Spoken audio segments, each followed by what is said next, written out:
House Bill 553, an act relating to the Kentucky False Claims Act. Representative Massey. Gentleman from McCracken. Mr. Speaker, I yield to the gentleman from Boone 66 for explanation of the bill and motion thereon. Chair recognizes the gentleman from Boone 66 for an explanation of the bill and a motion thereon. Thank you, Mr. Speaker. Could I have the clerk report House Committee Substitute 1? Mr. Clerk, please report. House Committee Substitute 1 to House Bill 553. Gentleman from Boone. Thank you, Mr. Speaker. House Committee Substitute 1 is an addition to this bill that deals with unemployment fraud directly related to COVID and imposes a sentence. I don't know about anyone else in this room, but I personally have received 4 fraud claims. My law office has received 2 more. And what this does is allows a person that commits unemployment fraud to receive a Class D felony and serve a sentence of 365 days, not subject to pretrial diversion, shock probation, or early release. For that, I would like to yield to the gentleman from Christian 9 on the front row. Chair recognizes the gentleman from Christian 9. Thank you, Mr. Speaker, and I would like to say thank you to the gentleman for Boone for allowing me to be able to work on this. I, as I'm sure most all of you, have been inundated here over the last several weeks with fraudulent unemployment insurance claims. And by increasing the penalty that we're doing, we're going to move this to a mandatory 1 year in jail, and this will be in effect until June 30th of 2023, or when the last of the violations have been prosecuted this may have arisen during the COVID pandemic. I will yield back now to the gentleman from Boone 66. Gentleman from Boone. Thank you, Mr. Speaker. I would ask the Speaker to move to suspend the rules to consider House Floor Amendment 2. Motion made for the suspension of the rules to consider House Floor Amendment 2. The motion is non-debatable. Takes a constitutional majority of 51. Mr. Clerk, please sound the chimes and the roll call machine is open for your voting. Those in favor of suspension of the rules, please vote aye. Those opposed, nay. And the roll call machine is open for your voting.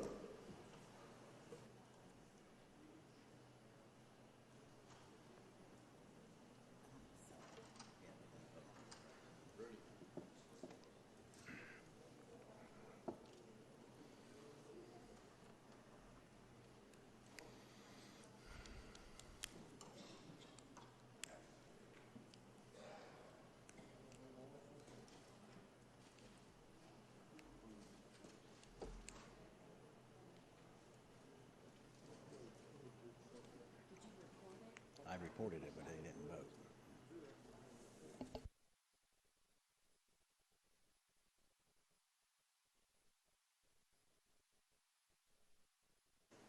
Clerk will take the roll. There being 75 members voting yea, the rules are suspended for the gentleman to consider House Floor Amendment 2.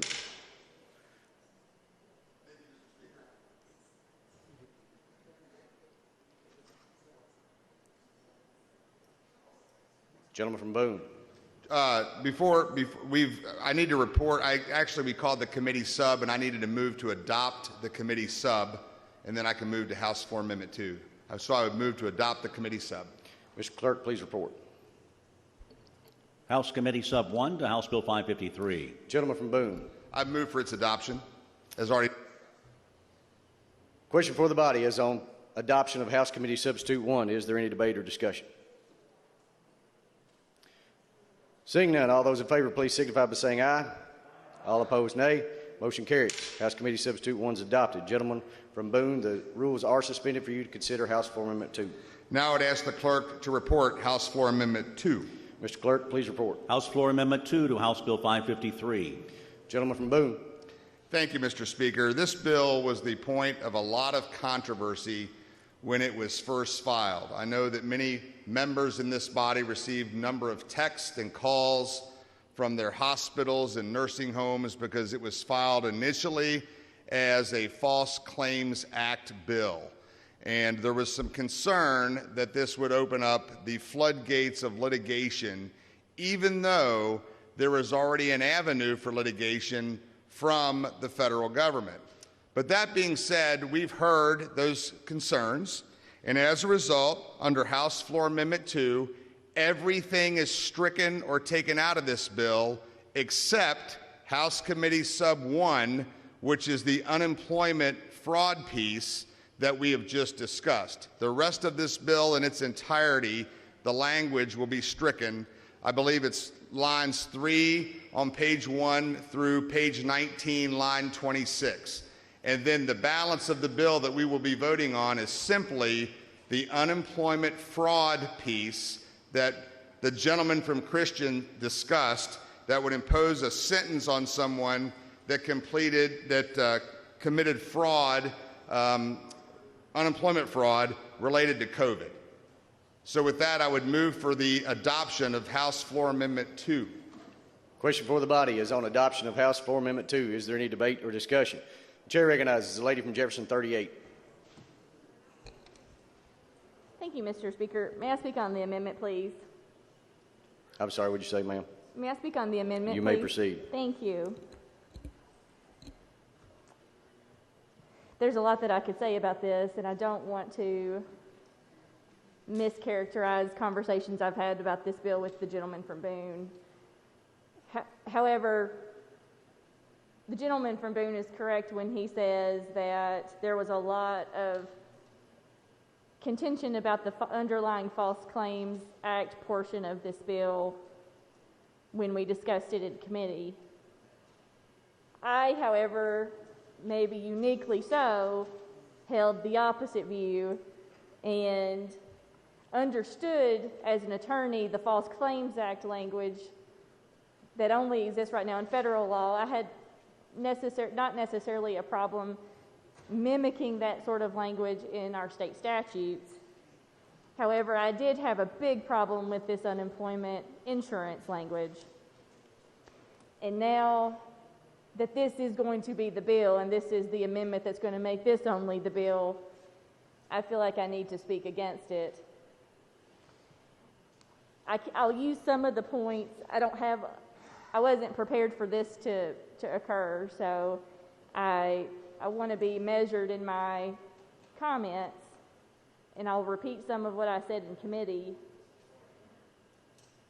This bill, or this amendment, this portion, does not reflect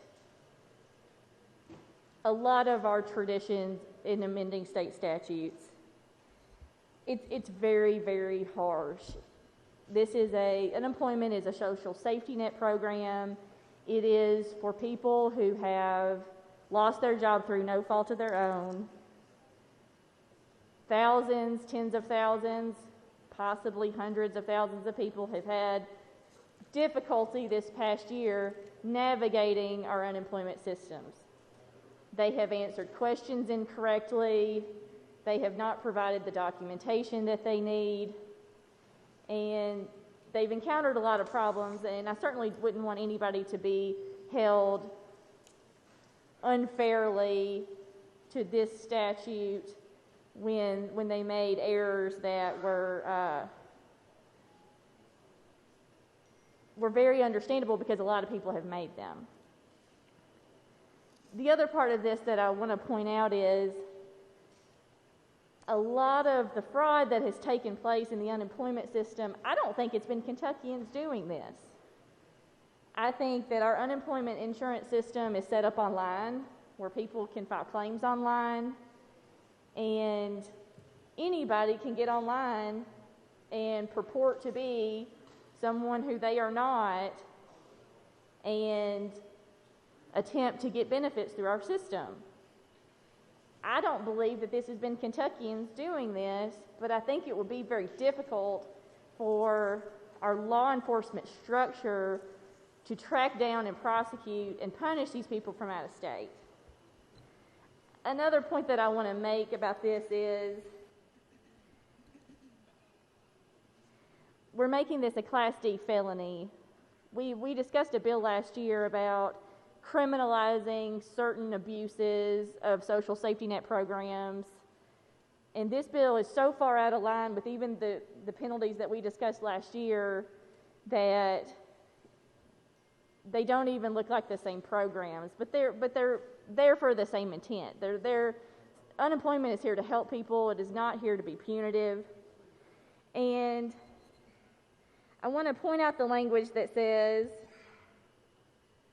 minimum term of imprisonment for 1 year, and the person shall not be released on probation, shock probation, parole, conditional discharge, or any other form of early release, and shall not be eligible for pretrial diversion or any diversion agreement. There are a lot of different Class D felonies out there, and some of them are very serious. And any other individual who commits a Class D felony is eligible for all of the different types of release that I just read. I'm not saying that that's the right thing, but I'm saying that we are treating this class of Class D felons differently than we are everyone else. That could open us up to a legal challenge. And when you're thinking about creating a new type of penalty for a crime, you have to think about whether the punishment fits the crime, and all the other bills that we consider on judiciary and all the other different types of penalties, this one seems very out of proportion to me.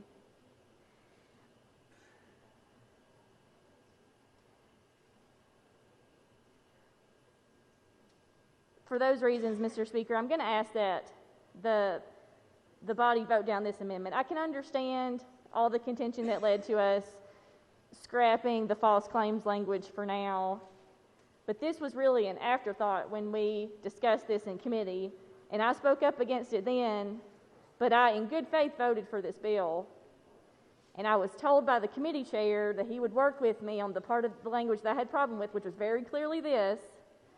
And the gentleman from B did not live up to that. So I'm going to ask that we vote down this amendment, and we're just going to have to start over. We're going to have to work out which parts of this bill people can live with and which parts they can't. Thank you. Chair recognizes the gentleman from Greenup 98. To speak on the amendment of the bill, gentlemen. Thank you, Mr. Speaker. May I ask a question, please? He will yield. Does this eliminate all the Medicaid providers on this amendment here? Gentleman from Boone. This eliminates all false claims acts that were concerning the Medicaid providers, et cetera. There will still be the federal claim option, which already existed before this bill was filed. But this takes out all of the language that had any concerns for the hospitals and the nursing homes completely, and only leaves the piece regarding the commission of fraud unemployment claims related to COVID, which is tantamount to price gouging. Gentleman from Greenup. Speak on it, Mr. Speaker. You may proceed. So that means dentists, pharmacists were eliminated too. Dentists and pharmacists, they were eliminated too as Medicaid providers? Gentleman from Boone. All of the claims that were under the False Claims Act are taken out of this bill. There may be in the future a False Claims Act bill brought forward in a different session, and at that time I will work with people, as I indicated to the lady. But in this instance, because we were gutting the entire bill with the exception of House Committee Sub 1, which is the unemployment fraud, it will eliminate all of that language, sir. Gentleman from Greenup. Thank you. Chair recognizes the gentleman from Christian 9. Thank you, Mr. Speaker. And once again, I want to say thank you to the gentleman from Boone. It's important to have this penalty increased for doing this.